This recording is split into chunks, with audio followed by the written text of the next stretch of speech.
positif. Ketika dari awal kita memberikan energi negatif, ketika kita pelihara burung perkutut ini nanti bakal membawa sial dan sebagainya, ya sudah, energi negatif yang akan kita dapat.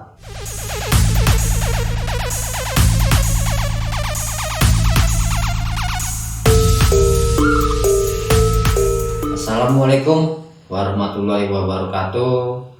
Salam sejahtera bagi kita semua dan salam rahayu buat teman-teman di seluruh Nusantara. Kali ini saya akan bercerita tentang hobi saya, yaitu burung perkutut. Mungkin hobi ini adalah hobi yang baru untuk saya sendiri, karena sebelumnya saya sendiri itu kurang begitu suka dengan burung perkutut. Bahkan ada teman yang memelihara burung perkutut itu sering saya ledekin atau saya ejek, sering tak ejek ya, karena tidak suka dengan orang yang memelihara burung itu, ibaratnya kiwong kurang gawean, mentang-menteng kandang dan sebagainya. Ternyata dari situ titik balik dalam artian yang dulunya saya nggak suka burung perkutut, sekarang jadi gila dalam artian jadi suka. Jadi waktu itu di bulan Oktober kalau nggak salah tahun kemarin, ketika saya pulang dari kerja, pulang maghrib, saya duduk di teras rumah. Setelah maghrib itu ya biasa ngobrol-ngobrol dengan istri. Tiba-tiba dari luar itu burung perkutut terbang masuk ke teras, itu persis ada di sebelah istri saya, itu di sekitar cagak gebyok atau cagak rumah limasan di sebelahnya. Karena saya pikir itu kelelawar, tapi ternyata itu burung. Dan saya pegang pun itu hanya diam saja. Saya pegang, lalu saya masukin, karena saya nggak punya kandang burung, saya masukin kandang kucing. Setelah itu besoknya terus saya beli kandang. Nah, setelah saya beli kandang, saya masukkan, dari situ saya mulai suka burung perkutut.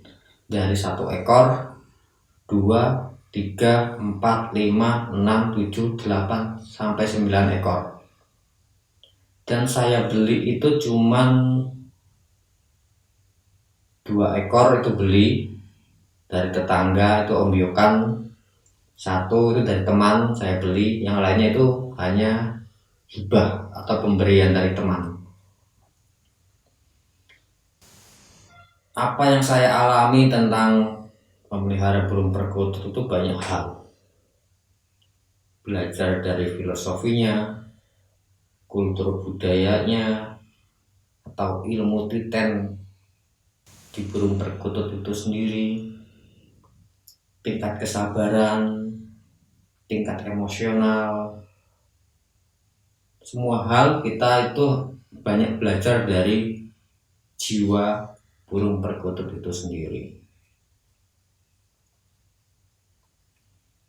Jadi menurut saya burung perkutut itu memang penuh misteri, sebuah mitos atau hal yang gaib itu akan berbenturan dengan apa yang dia pelajari atau yang dia anut dari keyakinan orang masing-masing. Kalau menurut saya itu adalah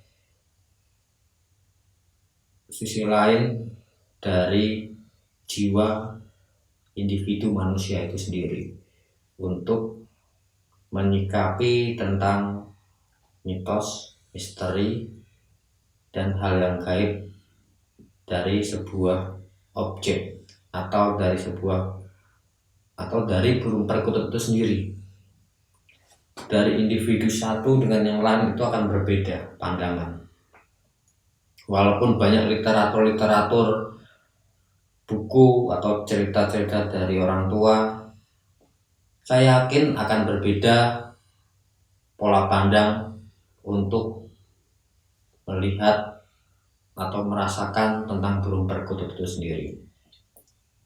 Kalau untuk saya sendiri, burung perkutut itu sudah bagian dari keseharian untuk saat ini. Walau saya sendiri itu baru memelihara burung perkutut,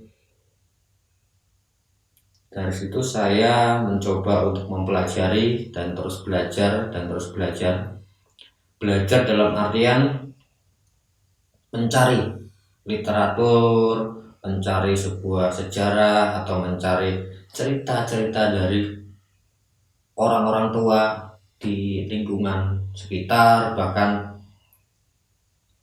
di tempat lain. Saya mencari sebuah misteri dari burung perkutut itu sendiri. Di sini yang saya alami itu dari misteri itu memang banyak, aslinya itu banyak. Pertama, ketika saya mendapatkan burung perkutut yang pertama itu maghrib, besoknya siang saya membeli kandang itu. Saya beli kandang burung perkutut, belum selesai ngeset makan burung perkutut, ngeset tempat minumnya, itu tiba-tiba ditelepon sama teman untuk dapat job dari teman pemotretan di Candi Prambanan. Dari situ, seperti teman-teman atau yang kalian ketahui, ada burung perkutut yang membawa rezeki, ada burung perkutut yang membawa sial, ada burung perkutut yang membawa petaka dan sebagainya. Tapi untuk saya sendiri, kita berpikir positif. Apa yang kita pelihara, apa yang kita pelajari, dan apa yang kita telateni itu akan membawa dampak yang baik-baik saja. Dari segi mistis dan mitos itu, kalau menurut saya itu bonus dalam pengetahuan tentang pengalaman diri kita sendiri atau pengalaman religius kita sendiri tentang burung perkutut. Banyak anak-anak muda yang belum menikah itu takut memelihara burung perkutut. Cuman saya mencoba untuk pelan-pelan memberitahu, gak masalah kamu pelihara burung perkutut, asal kamu meyakini, dalam artian meyakini tidak akan terjadi apa-apa. Jadi energi positif nanti akan kita mendapatkan energi positif. Ketika dari awal kita memberikan energi negatif, ketika kita pelihara burung perkutut ini nanti bakal membawa sial dan sebagainya, ya sudah, energi negatif yang akan kita dapat. Jadi dalam hal burung perkutut, sebenarnya banyak teman-teman yang ahli dalam hal burung perkutut yang sudah bertahun-tahun lamanya mempelajari dan niteni burung perkutut itu sendiri. Cuman dari sini saya juga belajar tentang sebuah kultur budaya Jawa itu sendiri, sebuah sejarah atau sebuah mitos, misteri dan sebagainya. Itu banyak sekali yang saya pelajari tentang burung perkutut itu sendiri. dari ciri mati, katurangan, dan banyak hal sisi jiwa burung perkutut itu sendiri.